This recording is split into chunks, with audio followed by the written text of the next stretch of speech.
نماز نے فضیلت اور مقام اور اس نے ہوتے ملنے والا اجر اور ثواب بہت زیادہ ہے۔ اس تو پہلے جو میں بیان کر چکا،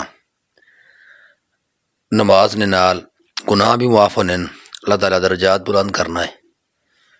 بلکہ نماز جدو بندہ پڑھنا ہے، ان الصلاۃ تنہا عن الفحشاء والمنکر، بے شک نماز بے حیائی اور جڑے غلط کام انہوں تو نماز روکنی ہے۔ دیگر بھی جو نماز نی برکات وہ ساریاں اس وقت جدو نماز درست طریقے نال پڑھی ونجے۔ اگر نماز مطمئن ہو کے نہ پڑھی ونجے، درست طریقے سے نہ پڑھی ونجے، جو سنت طریقہ ہے نماز نہ، پھر نماز نے ادا نہیں ہونی۔ اور اس متعلق حضرت ابو ہریرہ رضی اللہ تعالیٰ عنہ نے روایت ہے، متفق علیہ، بخاری شریف اور مسلم شریف نے آپ روایت کرنے نے ایک واقعہ آپ نے بیان کیتا ہے، ان رجلا دخل المسجد ورسول اللہ صلی اللہ علیہ وسلم جالس فی ناحیۃ المسجد۔ آپ فرمانے کہ ایک دفعہ نبی علیہ السلام مسجد نے ایک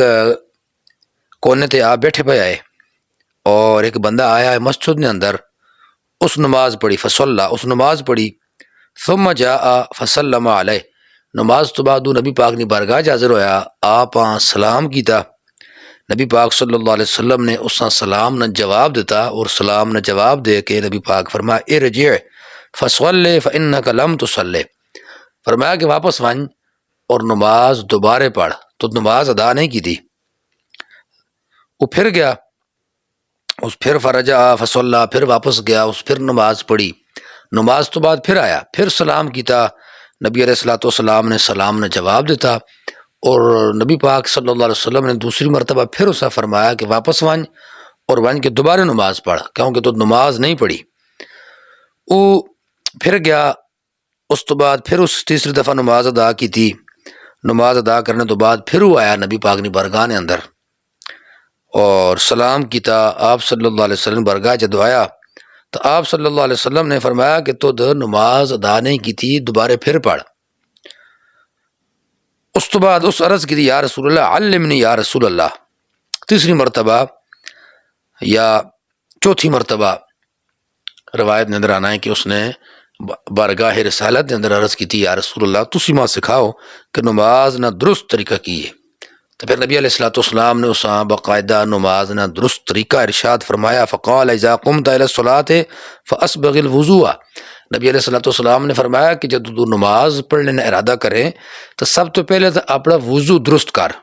درست طریقے نال وضو کر، جو وضو نہ طریقہ ہے مکمل وضو کر کے اس تو بعد قبلہ شریف نے طرف منہ کر کے تو تکبیر پڑھ، تکبیر تحریمہ، اس تو بعد قرات کر، اور اس تو بعد رکوع کر، ثم رکع، پھر رکوع کر، اور رکوع نے اندر فرمایا حتی تطمئن راکعا، رکوع بھی ایجا کر کہ تاکہ تو رکوع نے اندر مطمئن ہو جائے، مطمئن ہو کے آرام تے رکوع کر، اس نے اندر جو تسبیحات سبحان ربی العظیم ان پڑھ، اور اس نے اندر یہ کہ کم از کم 3 دفعہ یہ تسبیح پڑھی ونجے، ثم ارفع حتی تستوی قائما، نبی علیہ السلام فرمایا کہ اس تو بعد رکوع تو بعد پھر تو کھڑا ہو ون، سمع اللہ لمن حمدہ ربنا لک الحمد، جس وقت اسی پڑھنے ہیں فرمایا کہ اس وقت تو سدھا کھلو، مطمئن ہو کہ قیام تیرا ہوئے، اس تو بعد پھر سجدہ کر، یعنی جلد بازی نہیں کرنی، اور سجدہ کر حتی تطمئن ساجدن، سجدے اندر بھی تو تاکہ مطمئن ہو جے ایجا سجدہ کر، اور جو تسبیحات سبحان ربی الاعلیٰ کم از کم 3 دفعہ ای پڑھی ہوئی، فرمایا سجدہ بھی مطمئن ہو کے کر، ثم ارفع حتی تطمئن جالسا، سجدہ کر کے پھر بے، اور بے کی بھی جلد بازی نہ کر، اس نے اندر بے مطمئن ہو کے بے، اس تو بعد پھر دوسرا سجدہ ادا کر،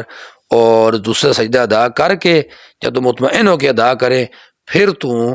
کھلو ون، اور پھر دوسری رکعت اسی طرح ادا کر، ثم افعل ذلک فی صلاتک کلھا، فرمایا اسی طرح پھر جتنی تیری باقی نماز ہے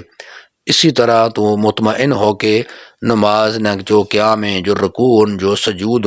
اسی طرح مطمئن ہو کے ادا کر، تو یہ تیری نماز پھر ادا ہوئی سی۔ تو آپ صلی اللہ علیہ وسلم نے باقاعدہ اس شخص نماز نہ طریقہ ارشاد فرمایا، اور جو درست طریقہ ہے اس نے مطابق اس نماز کرنا حکم ارشاد فرمایا۔ اور پھر دوسری روایت مسلم شریف نی عائشہ صدیقہ رضی اللہ تعالی عنہ جو روایت کرنی ہیں اس نے اندر آپ صلی اللہ علیہ وسلم نے نماز نہ باقاعدہ مائسہ بنی طریقہ ارشاد فرمایا کہ کان رسول اللہ صلی اللہ علیہ وسلم، نبی پاک صلی اللہ علیہ وسلم یستفتح الصلاۃ بالتکبیر، نبی علیہ السلام جب نماز شروع کرنے آئے تو نماز آپ تکبیر تحریمہ نال شروع کرنے آئے۔ پہلی جو تکبیر ہے جس وقت مطلب ہاتھ اٹھانا ہے تکبیر پڑھنا ہے اللہ اکبر، وہ تکبیر تحریمہ ہے، فرمایا کہ اس تکبیر تحریمہ نال آپ نماز شروع کرنا ہے۔ اور پھر تکبیر تحریمہ نال جو ہاتھ اٹھائے ہوئے ہیں اس نے اندر بھی حضرت مالک بن حویرث رضی اللہ تعالیٰ عنہ جو روایت بخاری اور مسلم شریف نے اس نے اندر آنا ہے کہ اذا کبر رفع یدیہ حتی یحاذی بها اذنیہ، آپ فرمانا کہ نبی علیہ الصلوۃ والسلام تکبیر تحریمہ نال جدو ہاتھ اٹھانے آئے اتنے ہاتھ بلند کرنے آئے کہ آپ اپنے ہاتھاں کناں نے برابر کر دینے آئے، یعنی کناں نے برابر تک ہاتھ اٹھا رہے تکبیر تحریمہ نے اندر۔ اور نبی پاک عائشہ صدیقہ رضی اللہ تعالیٰ عنہ آپ نے متعلق فرمانیا کہ آپ نماز تکبیر تحریمہ نال شروع کرنے آئے اور قرات الحمدللہ رب العالمین نال شروع کرنے آئے، والقراءۃ بالحمدللہ رب العالمین۔ اور جدو آپ رکوع کرنے آئے وکان اذا رکع، نبی علیہ الصلوۃ والسلام جدو رکوع کرنے آئے تو رکوع نے اندر آپ سر مبارک نہ اتے کرنے آئے نہ تھلے کرنے آئے، بلکہ سدھا رکوع نے اندر پشت نال برابر آپ نے سر مبارک ہونے آ اور اس طرح آپ رکوع ادا کرنے آئے۔ اور جدو آپ رکوع تو سر اٹھانے وکان اذا رفع رأسہ من الرکوع لم یسجد حتی یستوی قائما، رکوع تو جدو سر اٹھانے ہے سمع اللہ لمن حمدہ ربنا لک الحمد پڑھا ہونا ہے تو فرمایا مطمئن ہو کہ آپ کھلونے آئے، اس تو بعد آپ سجدہ کرنے آئے۔ اور پھر آپ جدو سجدہ کرنے آئے تو سجدے نے اندر بھی آپ مطمئن ہو کے سجدے ادا کرنے آئے، اور سجدے تو بعد جدو آپ بینے آئے مطمئن ہو کے بینے آئے اس تو بعد دوسرا سجدہ آپ ادا کرنے آئے، اور دوسرا سجدہ کر کے اس تو بعد جدو آپ دوسرا قادہ ہونے آ اس تو جدو بینے آئے وکانا یفرش رجلہ الیسریٰ، بایاں قدم بچھا کے اس اتے بینے آئے وینصب رجلہ الیمنیٰ، اور دایاں قدم کھڑا کر دینے آئے۔ اور اس طرح آپ صلی اللہ علیہ وسلم نے نماز نے اندر بڑے نے طریقہ بھی